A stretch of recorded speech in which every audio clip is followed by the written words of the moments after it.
लो और यीशु मसीह के सामर्थ से परिपूर्ण हो जाओ। जय मसीह की दोस्तों, यीशु मसीह के नाम में आप सभी को जय यीशु। प्यारे दोस्तों, आप सभी लोग कैसे हैं? दोस्तों, यीशु मसीह के पावर को पाने के लिए आपको क्या करना होगा? उसके सामर्थ को पाने के लिए आपको क्या करना होगा? मेरे प्यारे विश्वासी भाई और बहनों, अपने आप को बदलना होगा।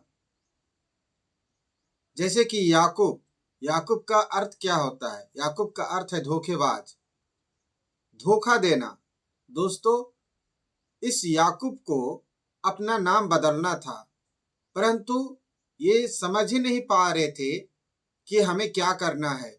इसलिए प्रभु ने स्वयं अपने स्वर्गदूत को भेजकर याकूब का नाम को बदल दिया, आशीषित कर दिया, क्योंकि याकूब का अर्थ होता था धोखेबाज, परंतु स्वर्गदूत ने उसका नाम इस्राएल रखा। इस्राएल का मतलब होता है बहुतायत, अत्यधिक संख्या।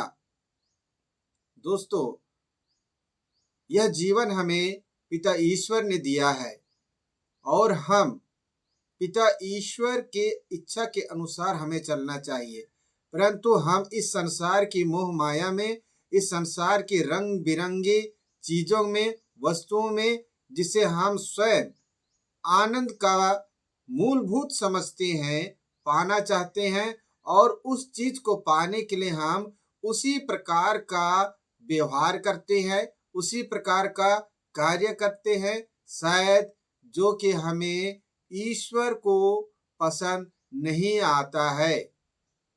इसलिए प्रभु कभी कभी आपके बीच में या हमारे समाज में एक ऐसे अगुवे को भेजता है, एक ऐसे मुखिया को भेजता है जो कि हमें ऐसा प्रभु का वचन सुनाए जिससे कि हमारा जीवन परिवर्तन हो जाए या हम बदल जाएं, जैसे कि याकूब के साथ में हुआ। दोस्तों, वह अपने भाई एसाव को धोखा देकर अपने मामा के यहाँ चला गया था, लेकिन एक नदी के किनारे उसके साथ स्वर्गदूत का भिड़ंत होता है। दोस्तों, यह भिड़ंत ऐसा था कि याकूब और स्वर्गदूत पूरी रात तक बालू में लड़ते रहे, फाइट करते रहे। ना तो याकूब हारता था और ना ही स्वर्गदूत।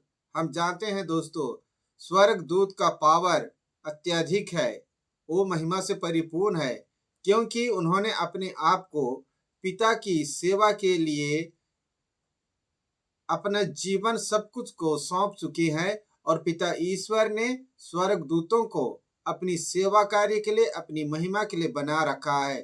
फिर भी पिता ने याकूब के जीवन को परिवर्तन करने के लिए और उसके माध्यम से एक राष्ट्र उत्पन्न करने के लिए, उनके वंश से राजा उत्पन्न करने के लिए स्वर्गदूत को भेजा।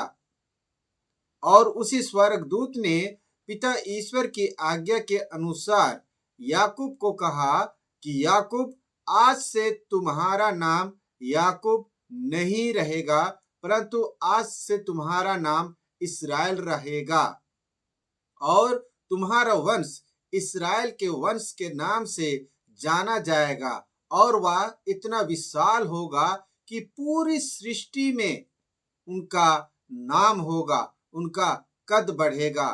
दोस्तों, आज हम जिस इस्राएल की बात कर रहे हैं उसे सभी जानते हैं, जहां पर हमारा प्रभु के सेवक दाऊद के बेटे सुलेमान ने एक मंदिर बनाया था, और हमारे प्रभु यीशु मसीह का आगमन भी वही होगा, और वही इस्राएल देश में ही हमारे प्रभु यीशु मसीह को हमारी मुक्ति के लिए बलि चढ़ाया गया था। प्यारे दोस्तों, माता पिता, यदि आपके जीवन में कोई सा चीज फलवंत नहीं हो रहा है, कोई सी वस्तु आप में सूट नहीं कर रही है, आप लाख मेहनत तो कर रहे हैं परंतु आपका कार्य नहीं बन रहा है, आप बदलिए, आपका नजरिया बदलिए, आपकी सोच बदलिए।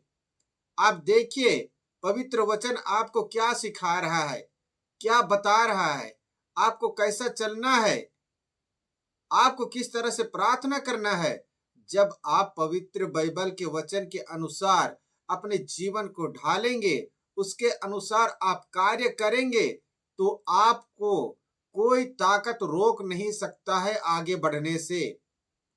क्योंकि जब आप ईश्वर की इच्छा के अनुसार चलते हैं तो यीशु नाम की जो सामर्थ है, जो सुरक्षा का बंधन है, आपके ऊपर, आपके परिवार के ऊपर, आपके घर के ऊपर, आपके हर एक जमीन जायदाद, आपकी हर एक वस्तु पर उनका सुरक्षा घेरा लग जाता है। क्योंकि आप अपने जीवन को यीशु मसीह के लिए सौंपना चाहते हैं या शुरू कर चुके हैं उसकी इच्छा के अनुसार चलने के लिए, वचन के अनुसार जीने के लिए आप मेहनत कर रहे हैं, कोशिश कर रहे हैं। इन सारी चीजों को प्रभु देखता है और आप कहीं लड़खड़ा न जाओ, शैतान आपके बीच में पुनः आकर कोई गड़बड़ पैदा ना कर दे। इसलिए प्रभु अपने नाम की सामर्थ को, अपने नाम की सुरक्षा को आपके जीवन में डाल देता है। यीशु मसीह ने अपना बहुमूल्य प्राण देकर, अपना पवित्र लहू बहाकर दोस्तों हमें खरीद लिया है, हमें बचा लिया है। फिर भी हम इस संसार की चिंताओं में, इन संसारिक मूलभूत की वस्तुओं को पाने में अपने जीवन को गंवाते जा रहे हैं। जबकि प्रकाशित वाक्य में हमारे लिए प्रभु ने दर्शन देकर यूहन्ना नबी से लिखवाया है, हमारा स्वर्ग राज कैसा है, हमारा घर कैसा है, सोने की ईंट है, मकरंद है, मणि है, कई प्रकार की इतनी कीमती कीमती वस्तुओं से हमारे लिए स्वर्ग राज बनाया गया है। वो नया यरूशलेम बनकर तैयार है। लेकिन हम इस संसार में बटोर रहे हैं। हम कहते तो हैं मैं विश्वासी हूं, कहते तो हैं मैं क्रिश्चियन हूं, परंतु आप केवल अपने लिए बटोरते हैं। आपका पड़ोसी यदि गरीब है, आप उसकी मदद तक नहीं करते।